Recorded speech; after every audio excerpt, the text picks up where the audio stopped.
जय श्री कृष्णा। राधे राधे। वैशाख मास महात्म अध्याय 7 अंतिम अध्याय है।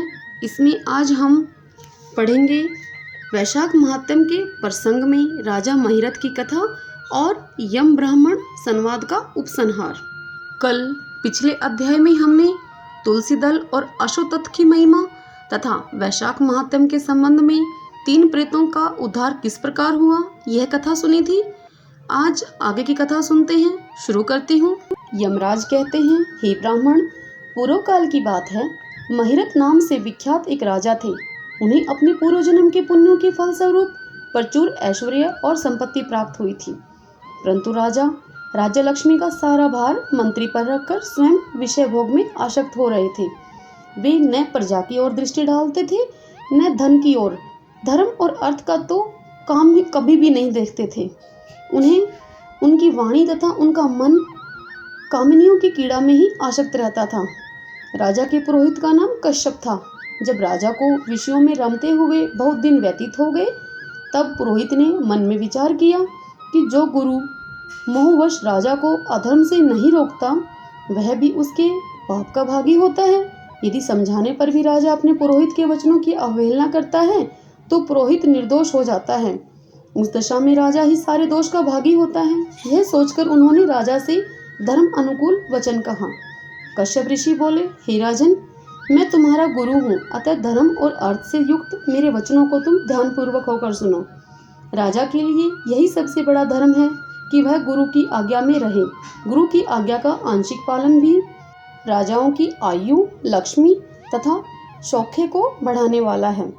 तुमने दान के द्वारा कभी ब्राह्मणों को तृप्त नहीं किया, भगवान श्री विष्णु की आराधना नहीं की, कोई व्रत, तपस्या तथा तीर्थ भी नहीं किया।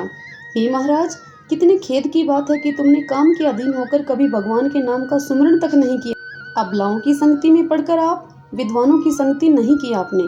जिसका मन स्त्रियों ने हर लिया, उसे अपनी विद्या, तपस्या, त्याग, नीति तथा विवेकशील चित्त से क्या लाभ हुआ। एकमात्र धर्म ही सबसे महान और श्रेष्ठ है, जो मृत्यु के बाद भी साथ जाता है। शरीर के उपभोग में आने वाली अन्य जितनी वस्तुएं हैं, वे सब यही नष्ट हो जानी हैं। धर्म की सहायता से ही मनुष्य दुर्गति से पार होता है। हे राजेंद्र, क्या तुम नहीं जानते, मनुष्यों के जीवन का विलास जल की उताल तरंगों के समान चंचल तथा अनित्य है, जिनके लिए विनय ही पगड़ी और मुकुट हैं, सत्य और धर्म ही कुंडल हैं तथा त्याग ही कंगन हैं। उन्हें जड़ आभूषणों की क्या आवश्यकता है। मनुष्य के निर्जीव शरीर को ढेले और काठ के समान पृथ्वी पर फेंक उसके बंधु बांधव मुंह फेरकर चल देते हैं। केवल धर्म ही उसके पीछे पीछे जाता है। सब कुछ जा रहा है, आयु प्रतिदिन क्षीण हो रही है तथा यह जीवन भी लुप्त होता जा रहा है। ऐसी अवस्था में भी तुम उठकर भागते क्यों नहीं। स्त्री, पुत्र आदि कुटुंब, शरीर तथा द्रव्य संग्रह हैं, ये सब पराये हैं, अनित्य हैं, किंतु पुण्य और पाप अपने हैं। जब एक दिन सब कुछ छोड़कर तुम्हें विवशता पूर्वक जाना ही है, तो तुम अनर्थ में फंसकर अपने धर्म का अनुष्ठान क्यों नहीं करते। मरने के बाद उस दुर्गम पथ पर अकेले कैसे जा सकोगे, जहाँ न ठहरने के लिए कोई स्थान है, न खाने योग्य कोई अन्न, न पानी, न राह खर्च और न राह बताने वाला कोई गुरु ही होगा वहाँ। यहाँ से प्रस्थान करने के बाद तुम्हारे पीछे कोई भी नहीं जाएगा। केवल पाप और पुण्य जाते समय तुम्हारे पीछे पीछे चलेंगे। अतः अब तुम आलस्य को छोड़कर वेदों और स्मृतियों में बताए हुए देश और कुल के अनुरूप हितकारक कर्म का अनुष्ठान करो। धर्म मूलक सदाचार का सेवन करो। अर्थ और काम भी यदि धर्म से रहित हो, तो उनका परित्याग कर देना ही बेहतर है। दिन रात इंद्र विजय रूपी योग का अनुष्ठान करना चाहिए, क्योंकि जितेंद्रिय राजा ही प्रजा को अपने वश में रख सकता है। लक्ष्मी अत्यंत प्रगल्भ रमणी के कटाक्ष के समान चंचल होती है। विनय रूपी गुण धारण करने से ही वह राजाओं के पास दीर्घ काल तक ठहरती है। जो अत्यंत कामी और घमंडी है, जिनका सारा कार्य बिना विचारे ही होता है, उन मूढ़ चेता राजाओं की संपत्ति उनकी आयु के समान ही नष्ट हो जाती है। व्यसन और मृत्यु, इनमें व्यसन को ही कष्टदायक बताया गया है। व्यसन में पड़े हुए राजा की अधोगति होती है, और जो व्यसन से दूर रहता है, वह स्वर्गलोक में जाता है। व्यसन और दुख विशेषतः काम से ही उत्पन्न होते हैं। अतः काम का परित्याग करो। पापों में फंस जाने पर वैभव एवं भोग स्थिर नहीं रहते हैं, वे शीघ्र ही नष्ट हो जाते हैं। चलते, रुकते, जागते और सोते समय भी जिसका चित्त विचार में संलग्न नहीं रहता, वह जीते जी भी मरे हुए के ही समान है। विद्वान पुरुष विषय चिंता को छोड़कर क्षमतापूर्ण, स्थिर एवं व्यवहारिक युक्ति से परमार्थ का साधन करते हैं। जीव का चित्त बालक की भांति चंचल होता है, चपल होता है, अतः उसे बलपूर्वक काम लेना चाहिए। हे राजन, धर्म के तत्वदर्शी वृद्ध पुरुषों की बुद्धि का सहारा लेकर पराबुद्धि के द्वारा अपने कुपथगामी चित्त को वश में करना सीखिए और उन्हें वश में ही करना चाहिए। कि लौकिक धर्म, मित्र, भाई बंधु, हाथ पैरों का चलाना, देशांतर में जाना, शरीर से क्लेश उठाना तथा तीर्थ के लिए यत्न करना आदि कोई भी परम पद की प्राप्ति में सहायक नहीं सिद्ध होते। केवल परमात्मा में मन लगाकर उनका नाम जप करने से ही उस पद की प्राप्ति होती है। इसलिए हे राजन, विद्वान पुरुष को उचित है कि वह विषयों में परवर्त हुए चित्त को रोकने के लिए यत्न करे। यत्न से वह अवश्य ही वश में हो जाता है। यदि मनुष्य मोह में पड़ जाए, स्वयं विचार करने में असमर्थ हो जाए, तो उसे विद्वान सुहृदों के पास जाकर प्रश्न करना चाहिए। वे पूछने पर यथोचित कर्तव्य का उपदेश देते हैं। कल्याण की इच्छा रखने वाले को हर एक उपाय से काम और क्रोध का निग्रह करना चाहिए, क्योंकि वे दोनों कल्याण का विघात करने के लिए उद्यत रहते हैं। हे राजन, काम बड़ा बलवान है, वह शरीर के भीतर रहने वाला महान शत्रु है। श्रेय की अभिलाषा रखने वाले पुरुष को उसके अधीन नहीं होना चाहिए। अतः विधि पूर्वक पालन किया हुआ धर्म ही सर्वश्रेष्ठ है। इसीलिए तुम धैर्य धारण करके धर्म का ही आचरण करो। यह श्वास बड़ा चंचल है, जीवन उसी के अधीन है। ऐसी स्थिति में भी कौन मनुष्य धर्म के आचरण में विलंब करेगा। हे राजन, जो वृद्ध अवस्था को प्राप्त हो चुका है, उसका चित्त भी इन निषिद्ध विषयों की ओर से नहीं हटता। हाय, ये कितने शोक की बात है। हे पृथ्वीनाथ, इस काम के मोह में पड़कर तुम्हारी सारी उम्र व्यर्थ बीत गई। अब भी तो अपने हित साधन में लग जाओ। हे राजन, तुम्हारे लिए सर्वोत्तम हित की बात कहता हूँ, क्योंकि मैं तुम्हारा पुरोहित हूँ और तुम्हारे भले बुरे कर्मों का भागी हूँ। मुनीश्वरों ने ब्रह्म हत्या, सुरापान, चोरी, गुरु पत्नी गमन आदि महापातक बताए हैं। उनमें से मनुष्यों के द्वारा मन, वाणी और शरीर से भी किए हुए जो पाप हैं, उन्हें वैशाख मास नष्ट कर देता है। जैसे सूर्य अंधकार का नाश करता है, उसी प्रकार वैशाख मास पाप रूपी महान अंधकार को सर्वथा नष्ट कर डालता है। इसीलिए तुम विधि पूर्वक वैशाख व्रत का पालन करो। हे राजन, मनुष्य वैशाख मास के विधि के अनुष्ठान के द्वारा होने वाले पुण्यों के प्रभाव से जन्म भर के लिए किए हुए घोर पापों का परित्याग करके परम धाम को प्राप्त होता है। इसलिए हे महाराज, तुम भी इस वैशाख मास में प्रातः स्नान करके विधि पूर्वक भगवान मधुसूदन की पूजा किया करो। जिस प्रकार कूटने छाटने की क्रिया से चावल की भूसी छूट जाती है, मांजने से तांबे की कालिख मिट जाती है, उसी प्रकार शुभ कर्म का अनुष्ठान करने से पुरुष के अंतःकरण का मैल धुल जाता है। तब राजा ने कहा, सौम्य स्वभाव वाले गुरुदेव, आपने मुझे वह अमृत पिलाया है जिसका आविर्भाव समुद्र से नहीं हुआ है। आपका वचन संसार रूपी रोग का निवारण और दुर्व्यसनों से मुक्त कराने वाला द्रव्य भिन्न औषध है। आपने कृपा करके मुझे आज इस औषध का पान कराया है।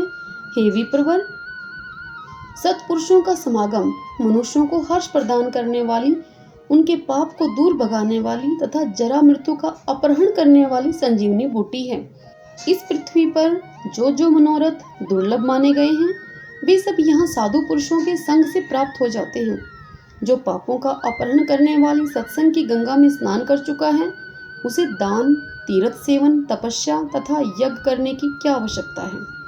हे प्रभु, आज के पहले मेरे मन में जो जो भाव उठते थे, वह सब केवल काम सुख की प्राप्ति लोभ उत्पन्न करने वाले थे, परंतु आज आपके दर्शन से तथा वचन सुनने से उनमें विपरीत भाव आ गया है। मूर्ख मनुष्य एक जन्म के सुख के लिए हजारों जन्मों का सुख नष्ट कर देता है, और विद्वान पुरुष एक जन्म से हजारों जन्मों को बना लेता है। हाय हाय, कितने खेद की बात है कि मुझ मूर्ख ने अपने मन को सदा काम जनित रस के आस्वादन सुख में ही फंसाए रखने के कारण कभी कुछ भी आत्म कल्याण का कार्य नहीं किया। अहो, मेरे मन का कैसा मोह ये है, जिससे मैंने स्त्रियों के फेर में पड़कर अपनी आत्मा को घोर विपत्ति में डाल दिया, जिसका भविष्य अत्यंत दुखमय है तथा जिससे पार पाना बहुत ही कठिन है। हे भगवान, आपने स्वतः संतुष्ट होकर अपनी वाणी से आज मुझे मेरी स्थिति का बोध करा दिया है। अब उपदेश देकर मेरा उद्धार भी कीजिए। पूर्व जन्म में मैंने कोई पुण्य ही किया था जिससे आपने मुझे ये बोध कराया है। विशेषतः आपके चरणों की धूलि से आज मैं पवित्र हो गया हूँ। वक्ताओं में श्रेष्ठ, अब आप मुझे वैशाख मास की विधि बताइए। कश्यप जी बोले, हे राजन, बुद्धिमान पुरुष को चाहिए कि वह बिना पूछे अथवा अन्यायपूर्वक पूछने पर किसी को उपदेश न दे। लोक में जानते हुए भी जड़वत अनजान की भांति आचरण करे, परंतु विद्वानों, शिष्यों, पुत्रों तथा श्रद्धालुओं पुरुषों को उनके हित की बात कृपा पूर्वक बिना पूछे ही बता देनी चाहिए। हे राजन, इस समय तुम्हारा मन धर्म में स्थित हुआ है, अतः मैं तुम्हें वैशाख मास के स्नान के उत्तम व्रत का पालन करवाऊंगा। तदंतर पुरोहित कश्यप ने राजा महिरथ से वैशाख मास में स्नान, दान और पूजन कराया। शास्त्र में वैशाख स्नान की जैसी विधि उन्होंने देखी थी, उसका पूरा पूरा पालन करवाया। राजा महिरथ ने भी गुरु की प्रेरणा से उस समय विधि पूर्वक सब नियमों का पालन किया तथा माधव मास का जो जो विधान उन्होंने बताया वह सब आदरपूर्वक सुना। उन नरशिष्ट ने प्रातःकाल स्नान करके भक्ति भाव के साथ पाद और अर्घ आदि देकर श्री हरि का पूजन किया तथा नैवेद्य का भोग लगाया। यमराज कहते हैं, हे ब्राह्मण, तत्पश्चात राजा के ऊपर काल की दृष्टि पड़ी। अधिक मात्रा में रति का सेवन करने से उन्हें क्षय का रोग हो गया था, जिससे उनका शरीर अत्यंत दुर्बल हो गया। अनंत तो गतवा उनकी मृत्यु हो गई। उस समय मेरे और भगवान विष्णु के दूत भी उन्हें लेने के लिए पहुंचे।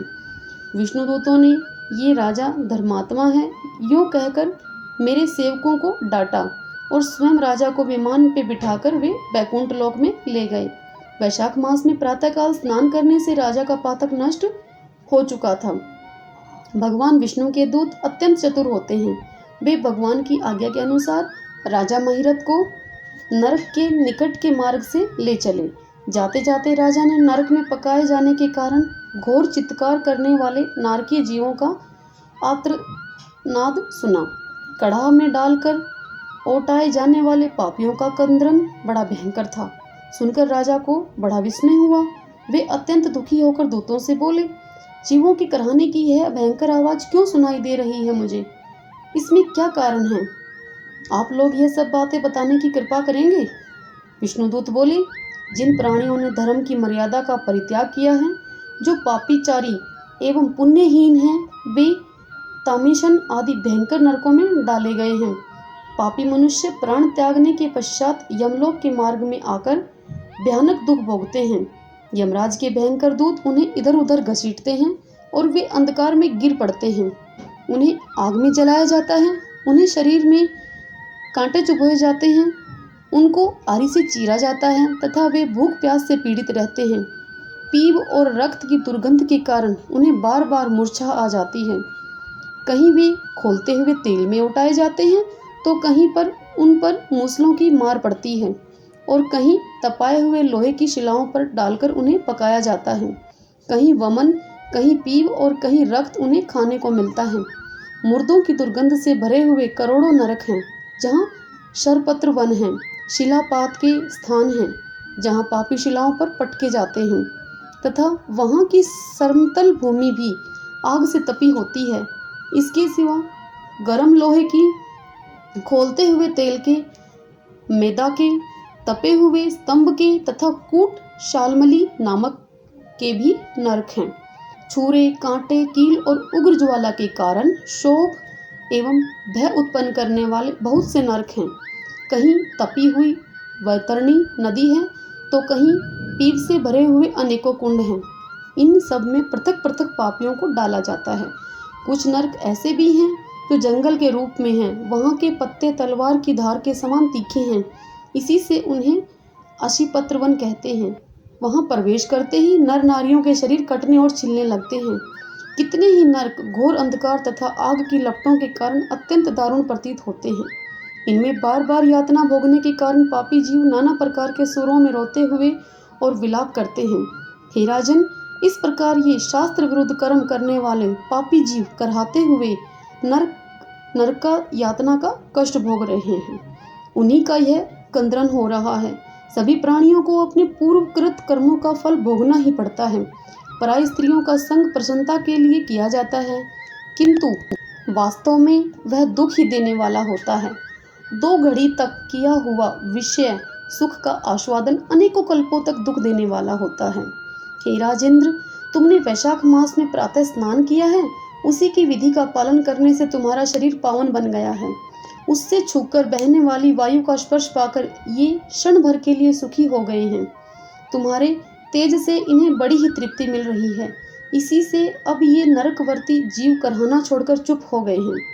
पुण्यवानों का नाम भी यदि सुना या उच्चारण किया जाए तो वह सुख का साधक होता है तथा उसे छूकर चलने वाली वायु भी शरीर में लगने पर बड़ा सुख प्रदान करती है। यमराज कहते हैं, करुणा के सागर राजा महिरथ अद्भुत कर्म करने वाले भगवान श्री विष्णु के दूतों की उपयुक्त बात को सुनकर द्रवित हो उठे। निश्चय ही साधु पुरुषों का हृदय मक्खन के समान होता है। जैसे नवनीत आग की आंच पाकर पिघल जाता है, उसी प्रकार साधु पुरुषों का हृदय भी दूसरों के संताप से संतप्त होकर द्रवित हो उठता है। उस समय राजा ने दूतों से कहा, राजा बोले दूतों से कि इन्हें देखकर मुझे बड़ी व्यथा हो रही है। मैं इन व्यथित प्राणियों को छोड़कर जाना नहीं चाहता।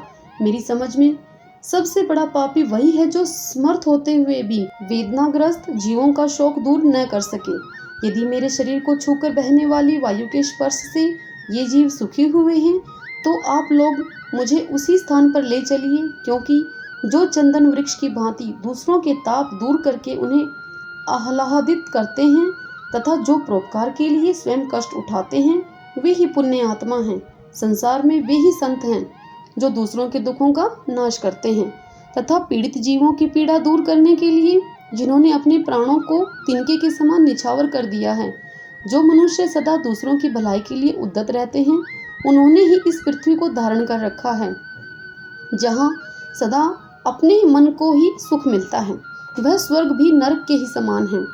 अतः साधु पुरुष सदा दूसरों के सुख से ही सुखी होते हैं। यहाँ नरक में गिरना अच्छा, प्राणों से वियोग हो जाना भी अच्छा, किंतु पीड़ित जीवों की पीड़ा दूर किए बिना एक क्षण भी सुख भोगना अच्छा नहीं है। दूत बोले, हे राजन, पापी पुरुष अपने कर्मों का ही फल भोगते हुए भयंकर नरक में पकाए जाते हैं। जिन्होंने दान, होम अथवा पुण्य तीर्थ में स्नान नहीं किया है, मनुष्यों का उपकार तथा कोई उत्तम पुण्य नहीं किया है, यज्ञ, तपस्या और प्रसन्नता पूर्वक भगवानों के नाम का जाप नहीं किया है, वे ही परलोक में आने पर घोर नरकों में पकाए जाते हैं। जिनका शील स्वभाव दूषित है, जो दुराचारी, व्यवहार में निंदित, दूसरों की बुराई करने वाले एवं पापी हैं, वे ही नरकों में पड़ते हैं। जो पापी अपने मम्र भेदी वचनों से दूसरों का हृदय विदीर्ण कर डालते हैं तथा जो पराई स्त्रियों के साथ विहार करते हैं, वे नरकों में पकाए जाते हैं।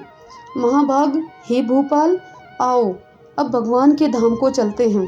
तुम पुण्यवान हो, अतः तुम्हारा यहाँ ठहरना अब उचित नहीं है। राजा ने कहा, हे विष्णुदूत, यदि मैं पुण्य आत्मा हूँ तो इस महाभयंकर यातना मार्ग में कैसे लाया गया? मैंने कौन सा पाप किया है तथा किस पुण्य के प्रभाव से मैं विष्णु धाम को जाऊंगा?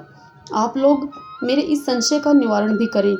तब दूत बोले, हे राजन, तुम्हारा मन काम के अधीन हो रहा था, इसलिए तुमने कोई पुण्य, यज्ञ अनुष्ठान अथवा यज्ञ वशिष्ठ अन्न का भोजन नहीं किया है, इसलिए तुम्हें इस मार्ग से लाया गया है। किंतु लगातार 3 वर्षों तक तुमने अपने गुरु की प्रेरणा से वैशाख मास में विधि पूर्वक प्रातः स्नान किया है तथा महापापों और अति पापों की राशि का विनाश करने वाले भगत वत्सल विश्वेश्वर भगवान मधुसूदन की भक्ति पूर्वक पूजा की है। यह सब पुण्यों का सार है। केवल इसी एक ही पुण्य से तुम देवताओं के द्वारा पूजित होकर श्री विष्णु धाम को ले जाए जा रहे हो। हे नरेश, जैसे एक ही चिंगारी पड़ जाने से तिनकों की राशि भस्म हो जाती है, उसी प्रकार वैशाख में प्रातः स्नान करने से पाप राशि का विनाश हो जाता है। जो वैशाख में शास्त्रों उक्त नियमों से युक्त होकर स्नान करता है वह हरि भक्त पुरुष अति पापों के समूह से छुटकारा पाकर विष्णु पद को प्राप्त होता है। यमराज कहते हैं, हे ब्राह्मण, तब दयासागर राजा ने उन जीवों के शोक से पीड़ित हो भगवान श्री विष्णु के दूतों से विनय पूर्वक कहा, साधु पुरुष प्राप्त हुए ऐश्वर्यों का, गुणों का तथा पुण्य का यही फल मानते हैं कि इनके द्वारा कष्ट में पड़े हुए जीवों की रक्षा की जाए। यदि मेरा कुछ पुण्य है तो उसी के प्रभाव से ये नरक में पड़े हुए जीव निष्पाप होकर स्वर्ग को चले जाएं और मैं इनकी जगह नरक में निवास करूंगा।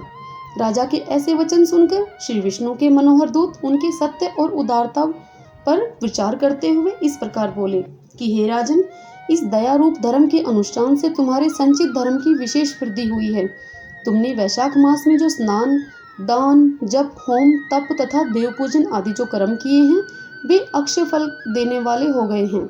जो वैशाख मास में स्नान दान करके भगवान का पूजन करता है वह सब कामनाओं को प्राप्त होकर श्री विष्णु धाम को जाता है।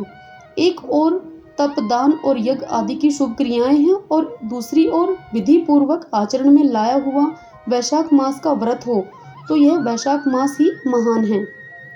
हे राजन, वैशाख मास के एक दिन का जो भी पुण्य है वह तुम्हारे लिए सब दानों से बढ़कर है। दया के समान धर्म, दया के समान तप, दया के समान दान और दया के समान कोई मित्र नहीं है। पुण्य का दान करने वाला मनुष्य सदा लाख गुना पुण्य प्राप्त करता है। विशेषतः तुम्हारी दया के कारण धर्म की अधिक वृद्धि हुई है। जो मनुष्य दुखित प्राणियों का दुख से उद्धार करता है वही संसार में पुण्य आत्मा है। उसे भगवान नारायण के अंश से उत्पन्न समझना चाहिए। हे वीर, वैशाख मास की पूर्णिमा को तीर्थ में जाकर जो तुमने सब पापों का नाश करने वाला स्नान दान आदि पुण्य किया है उसे विधिवत भगवान श्री हरि को साक्षी बनाकर 3 बार प्रतिज्ञा करके इन पापियों के लिए दान कर दो, जिससे ये नरक से निकलकर स्वर्ग को चले जाएं। हमारा तो ऐसा विश्वास है कि पीड़ित जंतुओं को शांति प्रदान करने से जो आनंद मिलता है उसे मनुष्य स्वर्ग और मोक्ष में भी नहीं पा सकता। सौम्य, तुम्हारी बुद्धि दया और दान में दृढ़ है, इसे देखकर हम लोगों को भी उत्साह होता है। हे राजन, यदि तुम्हें अच्छा जान पड़े तो अब बिना विलंब किए हुए वह पुण्य प्रदान करो जो नरक यातना के दुख को दग्ध करने वाला है। विष्णु के दूतों के यूं कहने पर दयालु राजा महिरथ ने भगवान गदाधर को साक्षी बनाकर 3 बार प्रतिज्ञा पूर्वक संकल्प करके उन पापियों के लिए अपना पुण्य अर्पण किया। वैशाख मास के एक दिन के ही पुण्य का दान करने पर वे सभी जीव यम यातना के दुख से मुक्त हो गए। फिर अत्यंत हर्ष में भरकर वे श्रेष्ठ विमान पर आरूढ़ हुए और राजा की प्रशंसा करते हुए उन्हें प्रणाम करके स्वर्ग को चले गए। इस दान से राजा को विशेष पुण्य की प्राप्ति हुई। मुनियों और देवताओं का समुदाय उनकी स्तुति करने लगा तथा वे जगदीश्वर श्री विष्णु के पार्षदों के द्वारा अभिवंदित होकर उस परम पद को प्राप्त हुए जो बड़े बड़े योगियों के लिए भी दुर्लभ है।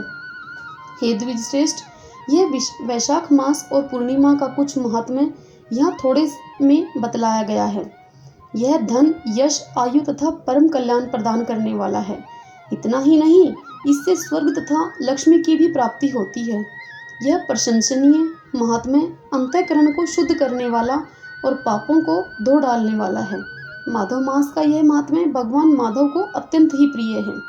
राजा महिरथ का चरित्र और हम दोनों का मनोरम संवाद सुनने, पढ़ने और विधि पूर्वक अनुमोदन करने से मनुष्य को भगवान की भक्ति प्राप्त होती है, जिससे समस्त कलेशों का नाश हो जाता है। सूत जी कहते हैं, धर्मराज की यह बात सुनकर वह ब्राह्मण उन्हें प्रणाम करके वहां से चला गया।